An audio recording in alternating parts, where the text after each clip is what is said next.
A little girl was taken away when she was waiting for ice cream. Many years later, a $1 bill with a scary message was discovered. Welcome back to the channel, and today's episode will take us all the way back to 1999, when something sinister had happened.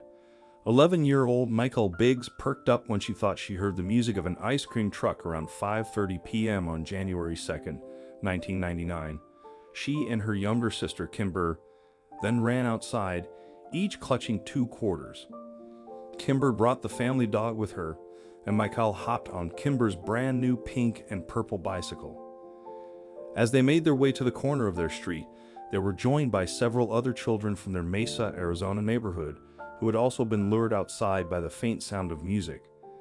After a few minutes, there was still no sign of the ice cream truck, and it seemed the music wasn't getting any closer.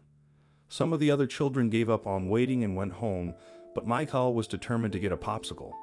Her sister also didn't want to wait any longer and told Michael she was going home. Michael stayed waiting while riding her bicycle in circles. When her mother realized Kimber had come back alone, she sent her back out to get her sister. Kimber retrieved a jacket and headed back to the corner. She was gone for just 90 seconds. In that short amount of time, Michael had unfortunately disappeared, her bike abandoned, and her ice cream money scattered on the sidewalk. Within a half hour, Mesa local authorities cordoned off the area. They circled the neighborhood by helicopter, using a loudspeaker to announce the search for the little girl. Investigators called every ice cream vendor in the city of Mesa, but none of them had any ice cream trucks in Michael's neighborhood that Saturday night. Considering that none of the children actually saw an ice cream truck that evening, it's possible that whatever they heard in the distance was actually something else. The cops continued to canvass the Mesa area, checking in garbage cans, dumpsters, sheds, and backyards. Each day, the search area was expanded. Deputies used bloodhounds, ATVs, and horses to search through the desert surrounding Saguaro Lake and the mountainous terrain on the outskirts of the city.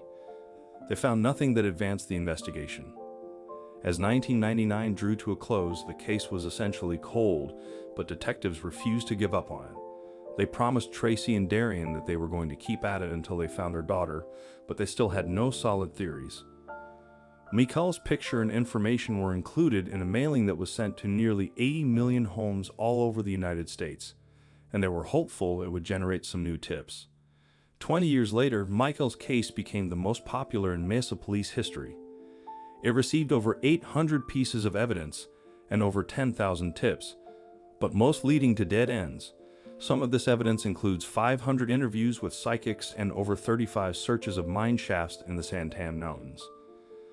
Then one day, local authorities received a strange tip that could potentially solve this long-running case, and suddenly the entire story resurfaced and became viral. Reports said that someone found a $1 bill in Wisconsin that had a handwritten note. Around the edge of the dollar, someone had printed, "My name is Michael Biggs, kidnapped from Mesa, Arizona. I'm alive." The $1 bill had been printed in 2009.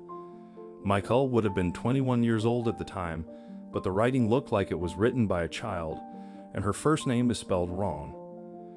Detectives thought it might be a trick, but even if it wasn't, they couldn't find out where the $1 bill came from before it was found in Wisconsin.